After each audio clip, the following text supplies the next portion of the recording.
इसका मतलब ये हो गया कि कोई वृत्त है, इसमें एक जीवा है, इसका नाम ए बी है, इसका केंद्र ओ है, ओ से इस पर लंब डाले हैं, यानी कि ओ एम लंब डाले हैं ए बी पर, यानी कि ओ एम लंब डाले हैं ए बी पर, तो क्या होगा, तो ओ एम ए कोण ओ एम ए बराबर हो जाएगा कोण ओ एम बी के, कोण ओ एम बी के बराबर हो जाएगा। हाँ, ये कोण बराबर हो जाएगा। तथा वृत्त है और वृत्त के केंद्र है यहाँ पे, ठीक है, और एक जीवा है यहाँ पे, जीवा खींचा गया है ए बी, केंद्र है ओ, और वहाँ से एक रेखा खींचे है, सीधे रेखा खींचे, लंब नहीं है, इससे खींचे हैं, और ये दो बराबर भागों में इसको बांट दी है। मतलब क्या है कि ओ एम खींचे हैं आप इस प्रकार से कि उसको दो बराबर भागों में बांट दिया है ए बी को, यानी क्या है कि ए एम बराबर एम बी है। अगर यदि ऐसा है तो क्या होगा कि इसका मतलब होगा ये लंब है उस पर, यानी कि ओ एम लंब है, ओ एम लंब है ए बी पर। ये बात को एकदम हो गया, यही बात इसमें थ्योरम है।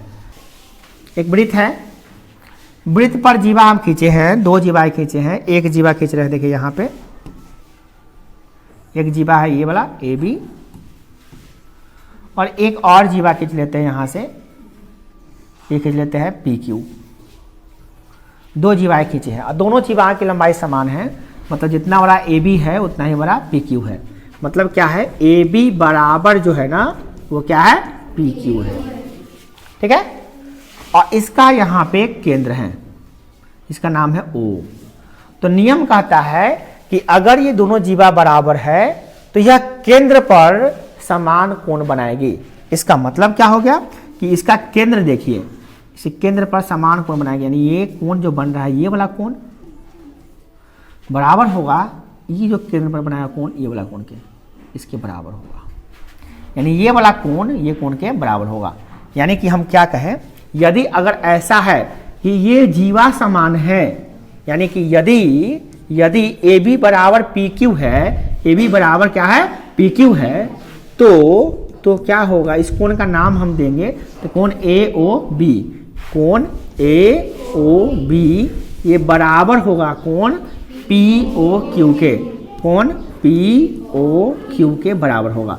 यानी कि अगर ये 10 सेंटीमीटर है, यह भी 10 सेंटीमीटर है, और इसमें से दे दिया कि ये 60 डिग्री का कोण बना रही है, तो यह भी 60 डिग्री का कोण बनाएगी। यदि कोई वृत्त है, ये वृत्त है ना, ध्यान से समझो इसको। अगर वृत्त है, वृत्त तो है ही है, इसका केंद्र क्या है, ओ है, क्या है, केंद्र ओ है, तो इसकी जीवाएं जो है ना, जीवाएं केंद्र, एक जीवा ये है, एक जीवा ये है, इस कोण इस पे बना रही है कोण ये वाला, ठीक है, ये कोण बना रही है, और ये कोण करा कि 60 डिग्री नहीं है, चलो मान लो कि 50 डिग्री, कितना डिग्री है, 50 डिग्री। और ये भी एक जीवा, ये तो ए बी जीवा था, ए बी जीवा कितना कोण बनाया है, 50 डिग्री। और एक जीवा है क्या, सी डी, और सी डी भी बना रही है केंद्र पर कितना डिग्री का कोण, 50 डिग्री कोण बना रही है, दोनों 50 डिग्री का कोण बना रही है। इसका मतलब क्या है, दोनों बराबर है, जितना बड़का ई होगा उतना ही बड़का ये भी होगा। यानी कि क्या कह रहा है, यदि ध्यान दोगे, यदि कोण ए ओ बी, कोण ए ओ बी बराबर है कोण सी ओ डी के, तो ए बी बराबर सी डी होगा।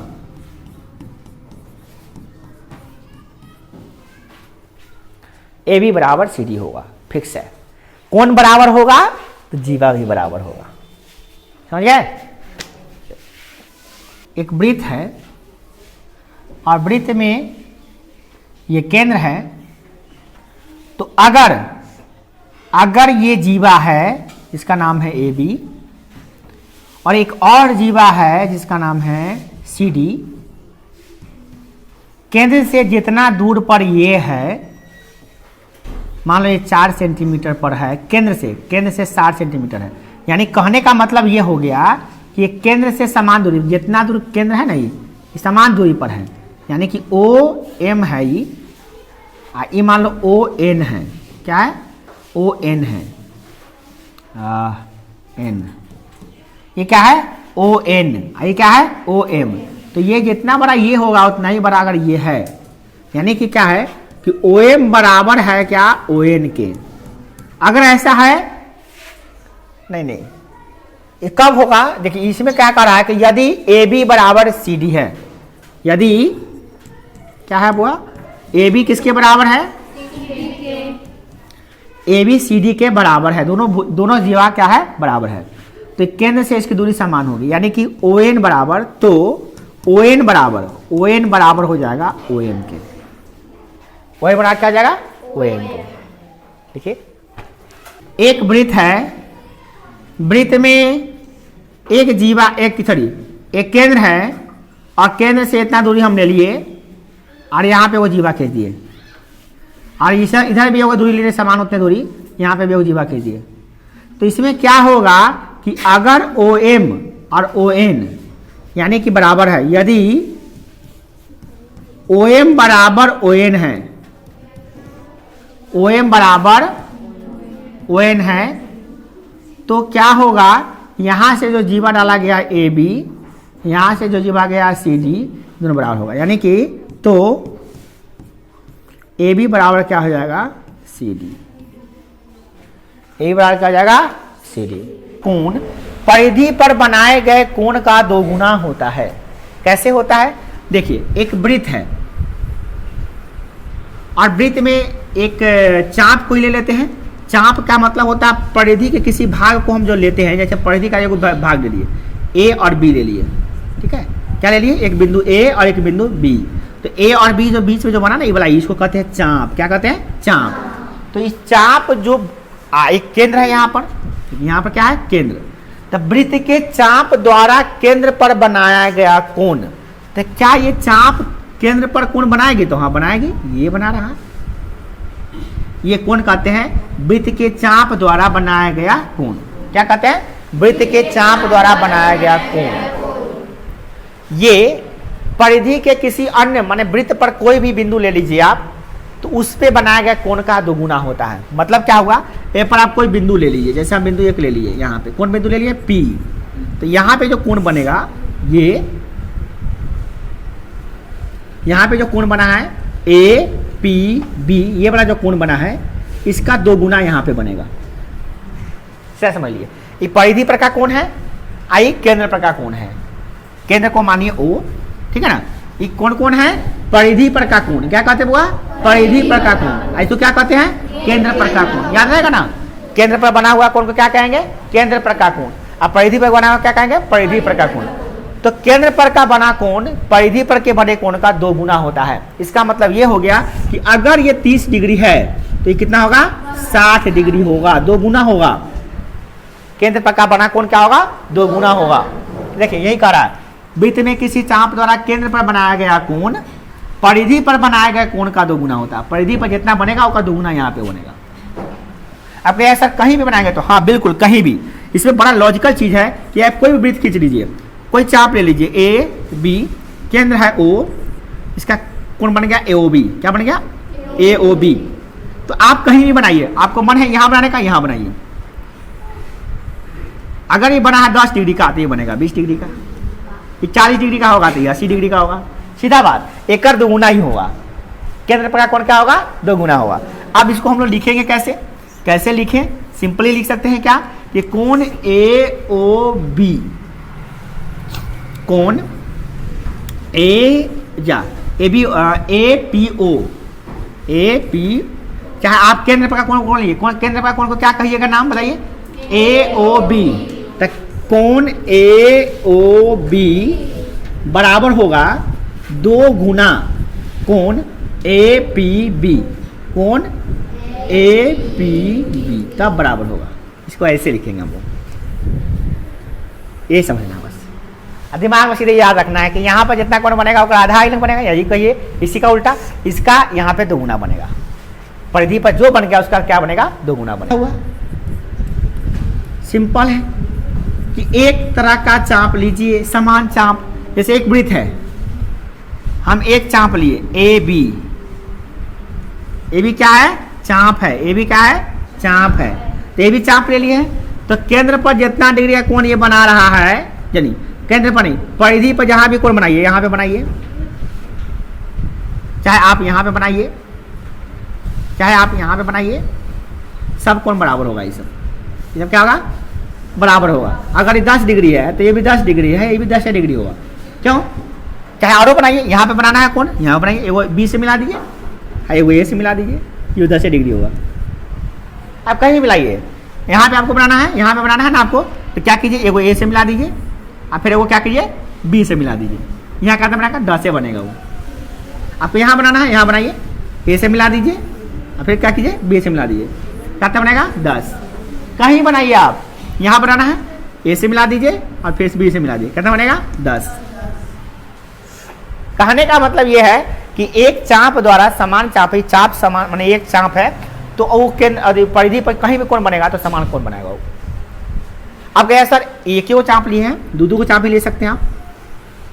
एक चाप हम ले लिए ए बी, ये चाप है और ये कोण बनाया है ये वाला, और एक और चाप है, एक चाप यहाँ लेते हैं पी क्यू, ये भी चाप है, उतना ही जितना बड़ा का ए बी है उतना ही बड़ा का क्या है, पी क्यू है। माने ए बी और पी क्यू की लंबाई क्या है, बराबर है, यानी ए बी की लंबाई जितना है उतना ही क्या लंबाई है, पी क्यू की लंबाई है। तो ये जो चाप बना, ये जो कोण बनाएगा ये भी उतना ही बड़ा बनेगा, ये बड़ी कोण पर बनाएगा कहीं पे भी तो उतना ही बड़ा बनेगा। अगर ये कोण 20 डिग्री है तो ये कोण भी कितना होगा, 20 डिग्री होगा, क्योंकि चाप की लंबाई इसका जितना है उतना ही चाप की लंबाई इसका है। चाप की लंबाई समान होगा तो केंद्र भी बनाएगा, जो कोण बनाएगा परिधि पर वो भी उसका माप क्या होगा, समान माप का होगा। ये थ्योरम नंबर कितना है आपका, 8 है। चलिए उसके बाद आप नाम बोलते जाइए पॉइंट, शुरू से हम पॉइंट बताते जाते हैं। चलिए आप चलते हैं कुछ वीवीआई पॉइंट्स के बारे में, हम लोग कुछ वीवीआई पॉइंट्स पढ़ने जा रहे हैं। पढ़ना पॉइंट्स बोलिए, चलिए इसको जानते हैं। केंद्रीय कोण क्या होता है, केंद्रीय कोण, केंद्रीय कोण क्या होता है, तो देखिए दीर्घिकार है ना, देखिए कहने का मतलब केंद्रीय कोण किसे कहते हैं, तो दो त्रिज्याएं, किसी वृत्त में दो त्रिज्याओं के बीच बना कोण को केंद्रीय कोण कहते हैं। सीधी बात, किसी वृत्त में दो त्रिज्याओं के बीच, क्या, दो त्रिज्याओं के बीच, दो त्रिज्याओं के बीच बने कोण को क्या कहते हैं, केंद्रीय कोण कहते हैं, केंद्रीय कोण कहते हैं। समझ में आ गया,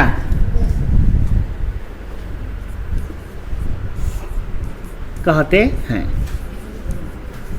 दो त्रिज्या है, एगो ए एगो ओ बी, उसके बीच में जो कोण बना है उसको केंद्रीय कोण कहेंगे, ठीक है ना। चलिए अगला पॉइंट नंबर 2 क्या पढ़ेंगे बोलिए, वृत्त के अंतर्गत कोण।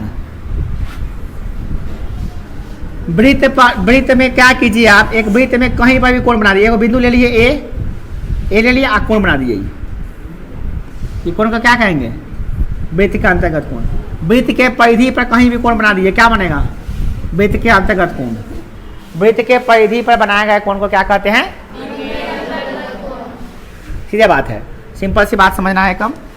वृत्त के परिधि पर बनाए गए कोण को वृत्त के अंतर्गत कोण कहते हैं। वृत्त के परिधि पर बनाए गए कोण को, वृत्त के परिधि पर बनाए गए कोण को, वृत्त के परिधि पर बनाए गए कोण को, बनाए वृत्त पर बनाए गए, ये होगा क्या, वृत्त के केंद्र पर बनाए गए, नहीं परिधि पर बनाए गए कोण को क्या कहते हैं, वृत्त के अंतर्गत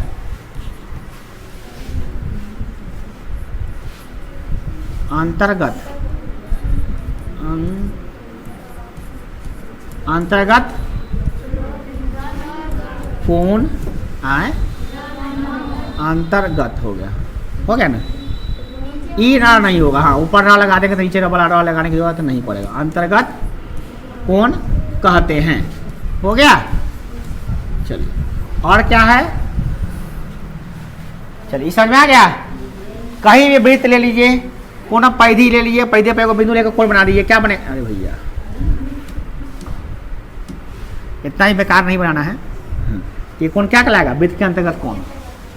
नेक्स्ट अगला चक्रीय चतुर्भुज, बहुत बहुत इंपॉर्टेंट पॉइंट नंबर 3। चक्रीय चतुर्भुज, ये क्या होता है, वैसा चतुर्भुज जिसके चारों शीर्ष वृत्त पर हो। वैसा चतुर्भुज, देखिएगा वैसा चतुर्भुज,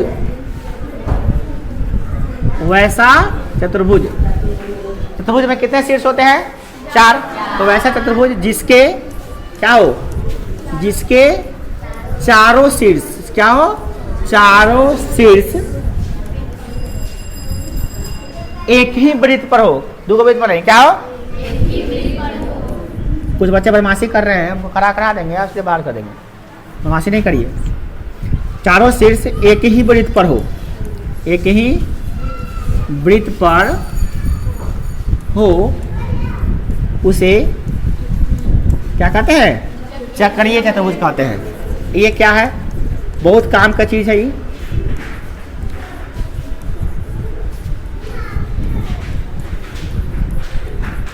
कहते हैं एक वृत्त ले लीजिए,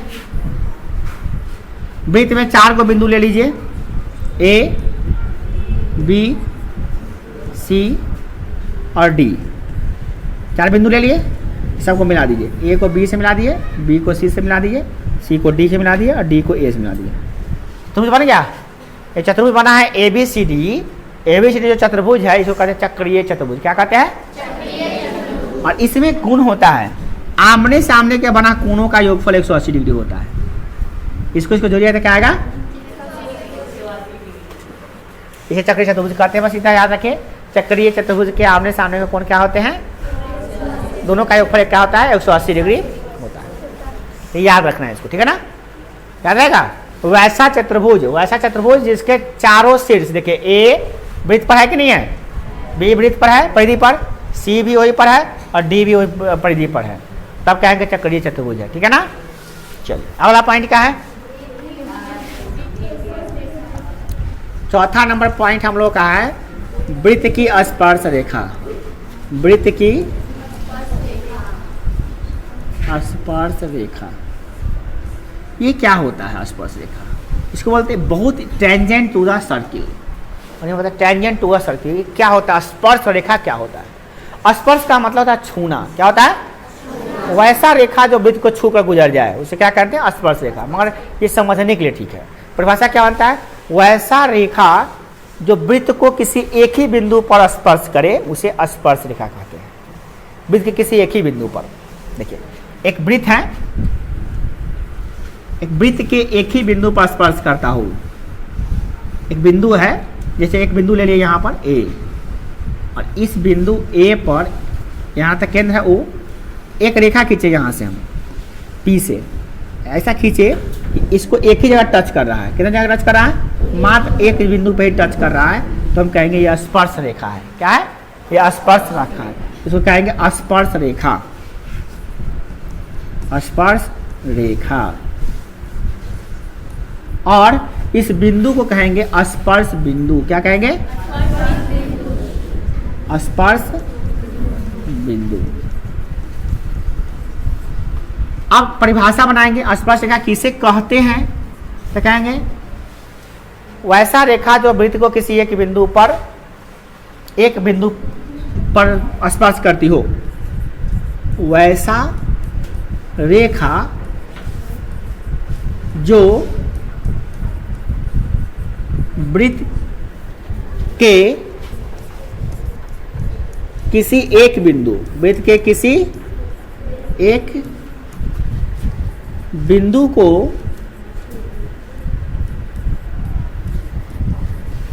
स्पर्श करती हो उसे स्पर्श रेखा कहते हैं। स्पर्श रेखा कहते हैं। और जहां पर स्पर्श करते हैं उसे स्पर्श बिंदु कहते हैं। ठीक है। एक वृत्त में कितनी स्पर्श रेखाएं खींची जा सकती है? तो एक वृत्त में अनगिनत मतलब क्या? अनगिनत रेखाएं स्पर्श खींच सकते हैं। एक नहीं, एक वृत्त पर क्या बिंदु होता है बताइए? एक वृत्त पर क्या बिंदु होता है? एक वृत्त जो बनता है उसमें क्या बिंदु है? इनमें अनगिनत है। तो हर बिंदु पर एक स्पर्श रेखा हो जाएगा। जब अनगिनत बिंदु है तो स्पर्श रेखा कितना होगा? एक बिंदु पर अनगिनत स्पर्श रेखाएं खींची जा सकती है, याद रखिएगा। अब बात करते हैं दूसरा नंबर, अगला पॉइंट का क्या है? परिवृत्त क्या होता है? देखिए क्या नंबर पॉइंट है ये? परिवृत्त क्या होता है? परि माना था बाहर, वृत्त माने क्या होता है? वृत्त। वैसा वृत्त जो बाहर हो। किसके बाहर हो? तो भैया एक त्रिभुज है,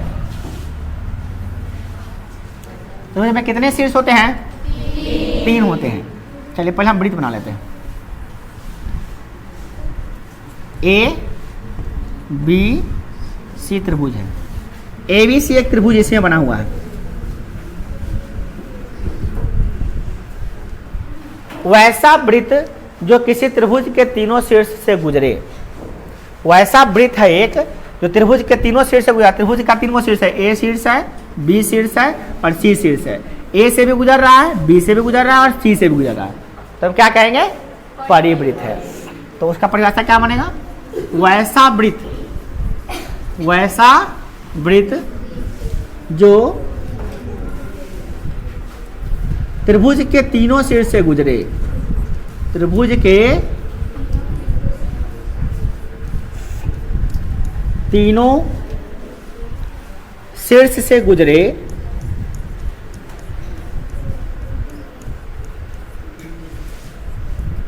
तीनों शीर्ष से गुजरे उसे क्या कहते हैं? तीनों शीर्ष से गुजरे उसे परिवृत्त कहते हैं। उसे परिवृत्त कहते हैं। अगला क्या है? अंतःवृत्त। अगला पॉइंट क्या नंबर पॉइंट है? 6 नंबर पॉइंट। अंतःवृत्त क्या हुआ? अंतःवृत्त। ये अंतःवृत्त क्या होता है? अंतःवृत्त ये जो होता है वैसा वृत्त होता है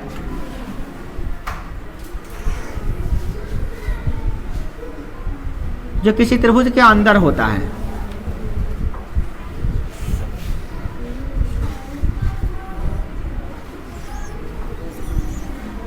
एक ए बी है, ए बी सी त्रिभुज है। ए बी सी क्या है? और इस सब भुजाओं को स्पर्श करके एक वृत्त खींचेगा। आप त्रिभुज बना के वृत्त नहीं बनाइएगा। त्रिभुज बना के तब वृत्त नहीं बनाइएगा तो लंबा चौड़ा बन जाएगा आपका। वृत्त बना के तब त्रिभुज बनाइएगा। देखिए इसका परिभाषा क्या होता है? वैसा वृत्त जो किसी त्रिभुज के तीनों भुजाओं को स्पर्श करती हो। देखिए उल्टा पुल्टा काम कर रहे हैं, जाइएगा बुआ। नवासी ने कि बहुत इंपॉर्टेंट चीज पढ़ा रहे हैं, ध्यान समझिए, सीखिए। क्या होगा? वैसा वृत्त जो त्रिभुज के तीनों भुजाओं से, एक त्रिभुज के तीनों भुजाओं, क्या? एक त्रिभुज के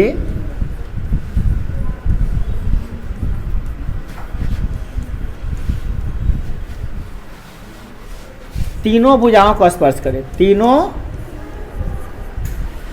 भुजाओं को स्पर्श करती हो। स्पर्श करने का मतलब एक ही जगह टच करती हो। स्पर्श करती हो करती हो अंतःवृत्त कहलाती है, अंतःवृत्त कहलाती है। चलिए समझ में आया कि नहीं आया, सो बताइए। बस ऐसा वृत्त खींचना है जो ये स्पर्श करता हो, एक जगह टच किया, इसको भी एक जगह टच किया और इसको भी एक जगह टच करे, है ना। ए बी सी एक जगह कहाँ टच कर रहा है, यहाँ पी पर, एक जगह क्यू पर टच कर रहा है, एक जगह आर पर टच कर रहा है, वो इसका केंद्र है। समझ में आ गया?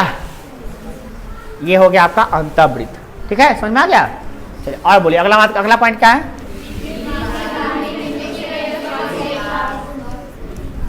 वृत्त के बाहरी बिंदु से वृत्त पर खींची गई स्पर्श रेखा। देखिए एक वृत्त है, एक बिंदु बाहर है, इसके बिंदु का नाम है P, केंद्र है इसका O, इस पर स्पर्श रेखा खींचना है।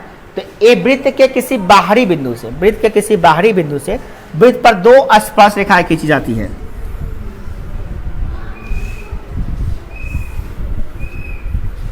एक स्पर्श रेखा यहां पे हो गया AP, और दूसरा एक और स्पर्श रेखा खींचा जाएगा, दो खींचा जाएगा। अब कैसा, ये अनगिनत अलग अलग ऐसे खींचा जाएगा। एक बिंदु से, वृत्त के किसी बाहरी एक बिंदु से मात्र दो स्पर्श रेखा खींची जाती है, जान लीजिएगा, उससे ज़्यादा नहीं खींच सकते हैं। और संजोग की बात क्या है कि जितना बड़का AP होगा उतने ही बड़का PB हो, जितना दूर स्पर्श रेखा ये होगा लंबाई, अगर 10 मीटर है तो यह भी 10 मीटर होगा। ये बहुत बड़ी बात है, यानी कि इसमें AP बराबर होगा किसके? PB के। AP यानी AP बराबर होगा PB के, दोनों बराबर होगा आपस में। माने क्या होगा? वृत्त के किसी बाहरी बिंदु से वृत्त पर दो स्पर्श रेखाएं खींची जा सकती है। याद रखिएगा क्या? वृत्त के किसी बाहरी बिंदु से, किसी बाहरी बिंदु से, बाहरी बिंदु से वृत्त पर मात्र दो, क्या? मात्र दो स्पर्श रेखाएं खींची जा सकती है। दो स्पर्श रेखाएं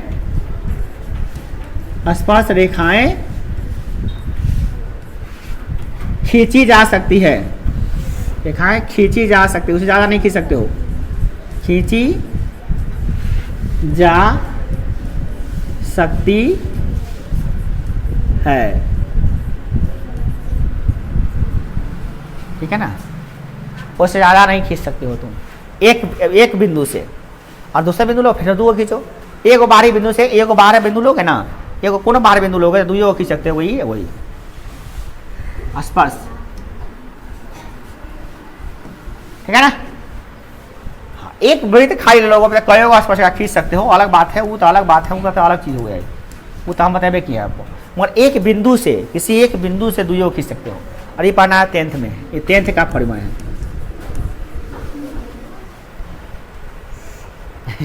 आप कहोगे सर इतने मैट्रिक का है परिमेय नंबर 10.2 और अगर मैट्रिक में जाओगे तब पढ़ना, अभी नहीं, अभी समझना है खाली। अभी तुम अभी इसको सिद्ध करना होता है कैसे, तो 10th में पढ़ना है सिद्ध करना, अभी तुमको सिर्फ जानना है ये होता है, ठीक है ना। तो इसको तुम लोगों को क्या करना है, लिखना है सबको, लिख के अब लिख लो सब।